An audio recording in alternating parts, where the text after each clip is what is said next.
cooking pork ribs and chicken curry. Ang aking video ngayon ay nagluto po ako ng chicken curry na hinaluan ko ng pork ribs. First time ko tong magawa ng magluto ng chicken curry na hinalo ko yung pork ribs at saka yung chicken. Natry ko lang nung sa adobo, pinaghalo ko rin. Masarap pala siya pag ginanito. Good morning, good afternoon, good evening po sa ating lahat. Naway pagpalain po tayo ng may kapal at malusog ang ating pangatawan. Kumain ng mabuti at matulog ng mabuti at gumawa ng mabuti. At magtrabaho ng mabuti para naman makakain tayo sa sunod na araw. Kain po tayo. Natakam po ako sa niluto ko. Masarap yung gata. Tama lang po talaga to sa timpla. Hindi po ako mataas sa pagtimpla. Kaya kung mataas yung blood sugar mo or blood pressure mo, ito ay para sa'yo ay matabang. Normal lang naman ako. Wala akong high blood ganun. Lahat wala.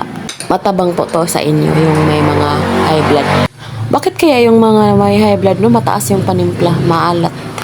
Nasanayan na siguro nila yung maalat kaya yun sila high blood pressure pa.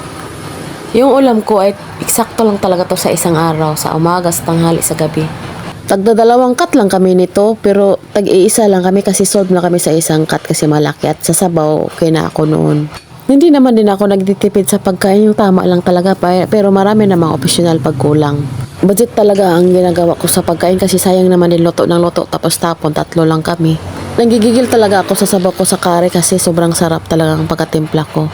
Yung lasa niya talaga yung manamis-namis yung gata. At saka perfect yung sa karne kasi may laman, may buto, may taba, ganun gusto ko. Yung gata nito isang peraso na bali 30, di ba malaki na yun. Pag sa Mindanao malaki na yun pero sa ibang bansa or sa ibang lugar maliit pa yun sa kanila kasi mahal. Dito sa Mindanao bungka ng maraming kalubihan. Di solve na tayo sa laki. Request kasi ng anak ko na ganito daw yung lutuin ko, yung may brown na sauce. Kaya ito ang niluto ko kasi brown, hindi naman to brown, yellow naman. Sa pag naanuhan ko na ng dark curry powder siguro, yun ang tingin niya sa kanya, brown.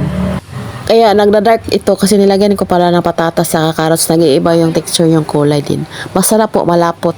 Dinuduro ko kasi yung carrots nito at saka yung patatas. Di ba curry? Ano bang ingredients ang curry? Yung sa akin, pinagdudurog ko talaga para makain lahat at malapot yung sabaw ko. Yun ang tendency ko po. Kain na po tayo.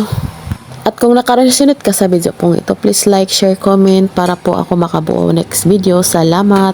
At kung nag-iisip ka na naman kung anong ulamin nyo, ito gayahin mo, mabilis lang po ito.